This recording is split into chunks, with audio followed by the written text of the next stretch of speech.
In a planet known as the Motherworld, the royal bloodline ruled for thousands of years, but eventually their lust for power caused them to consume everything in their world. They decided to send their armies to conquer other planets and expand their empire until one day the king and queen were assassinated. The conquered planets wanted to use that chance to start a revolution, so Senator Belisarius stepped up and declared himself the new regent. Then he sent out his most brutal soldiers to crush all rebels without mercy. On a planet called Velt, a small settlement of farmers is going through their daily chores when suddenly they see an Empire ship in the sky. Cora is a war orphan and immediately recognizes it, so she rushes to ring the town's bell to warn everyone. Village leader Sindri gathers the locals to discuss how to proceed, and farmer Gunnar thinks they should welcome the soldiers because they'll buy their grain at triple the price they offer in the city. Cora immediately disagrees, explaining that the Empire just takes everything they need by force and only leaves destruction behind. An argument ensues, but before they can reach a conclusion, the Empire ships land near the village. Admiral Noble meets Sindri with a hug and explains that they're looking for a rebel group led by the Bloodaxe siblings, but his army is in need of food. Sindri lies and tells him their soil doesn't produce much, so the village only has enough to barely feed themselves. Noble doesn't believe him and points out everyone looks healthy and well-fed, so Gunnar cuts in with an explanation. He tries telling the Admiral that Sindri had only been trying to save food for winter to protect the village, but he's willing to sell some to Noble at a good price. Furious over being tricked, Noble grabs his cane and proceeds to beat Sindri up to death. When Sindri's wife tries to approach him, a guard uses a glowing blade to kill her too.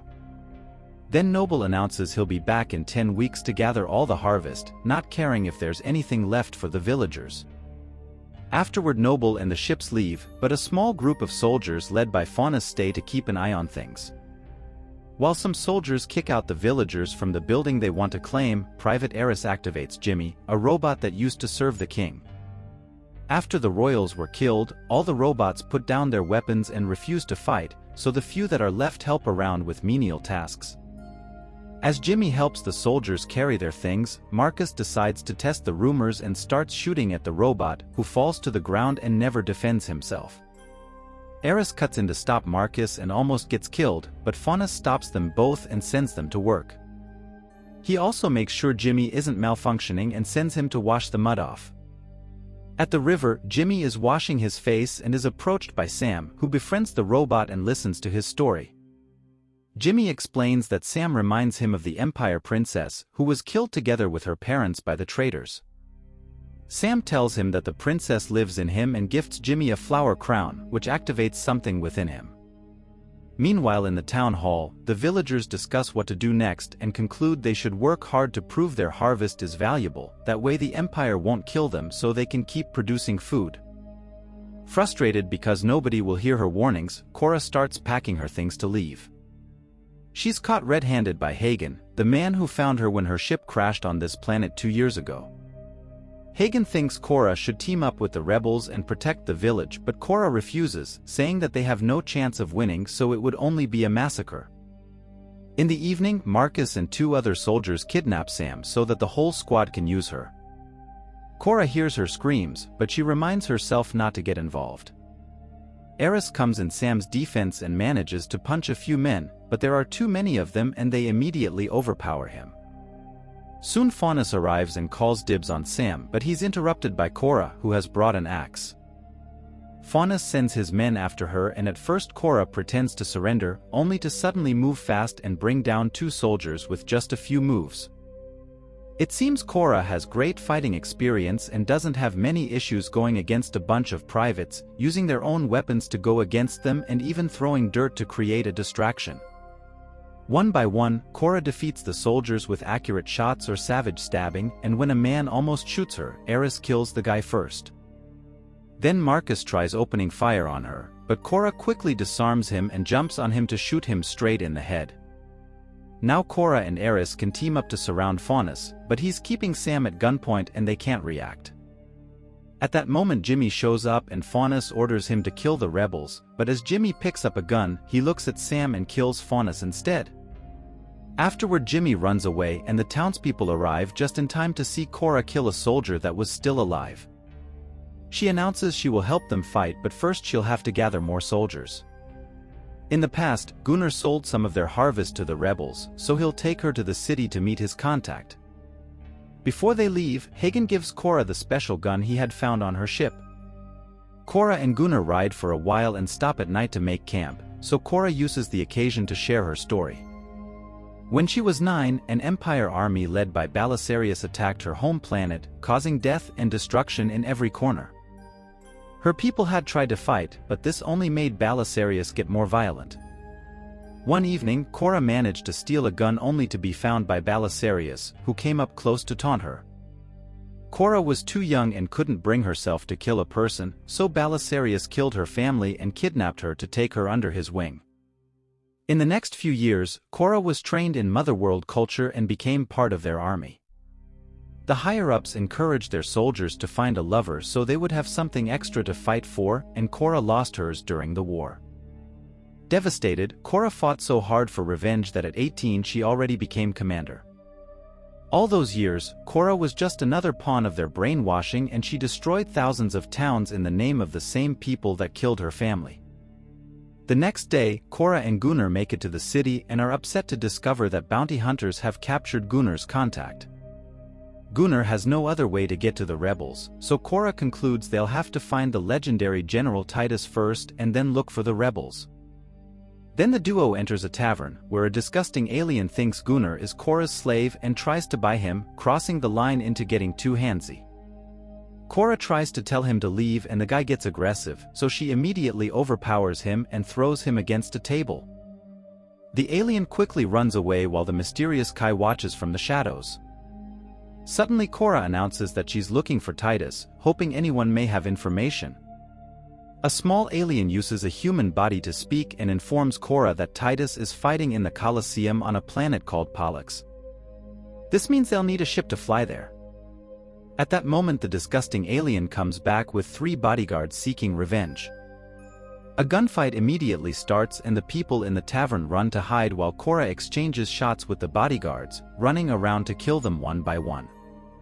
Gunnar tries to fight the alien but his punches don't do much. Thankfully Cora knocks the alien down before he can kill Gunnar. Then she turns around to kill the last bodyguard and the alien tries to attack her from behind, but Kai cuts in and shoots him first. Afterward Kai empties the dead guy's pocket and offers his ship to take the duo to Pollux, accepting the little money they have to offer. When they take off, Kai tells them he knows of a warrior who may help them, so they agree to stop at a different planet first. Gunnar never left his world before and is amazed to see the ship flying through space. Meanwhile in the Empire's main ship, Noble is having a smoke by connecting the pipe directly to his body. A soldier comes to inform him that the bounty hunters have captured an informant, so Noble orders him to bring the guy to him and then goes back to his tentacle lover. Sometime later, Cora's group makes it to New Wodi and meets with rancher Hickman, who has a slave called Tarak. In the past, Tarak fought against the Empire too, but he was captured and made a slave.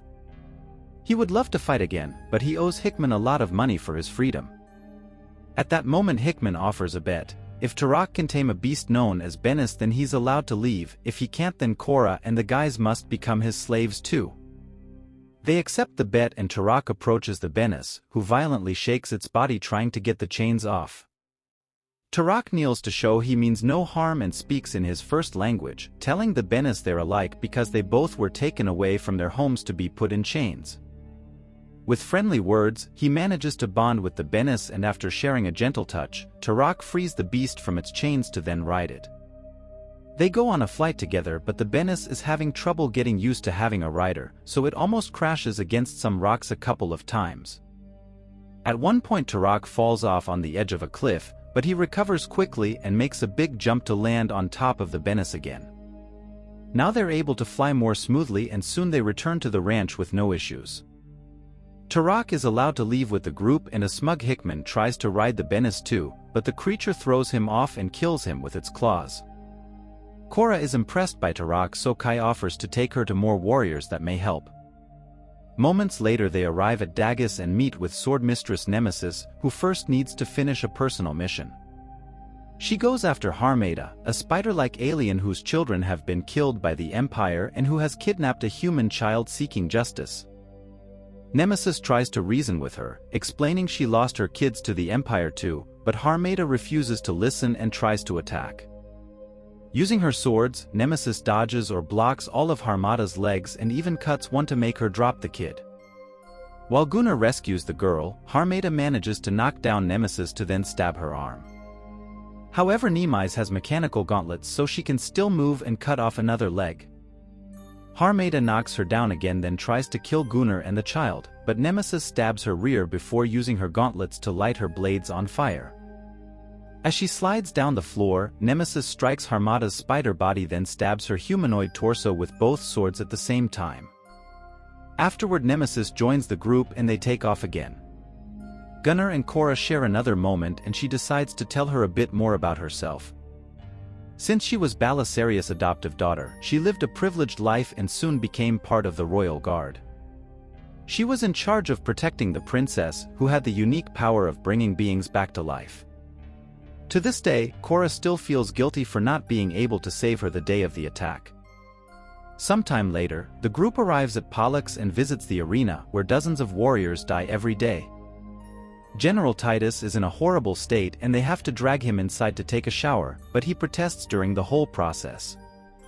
Titus used to be a commander for the old king, but he fell into a deep depression when his army was ambushed and all his men were killed because he tried to surrender.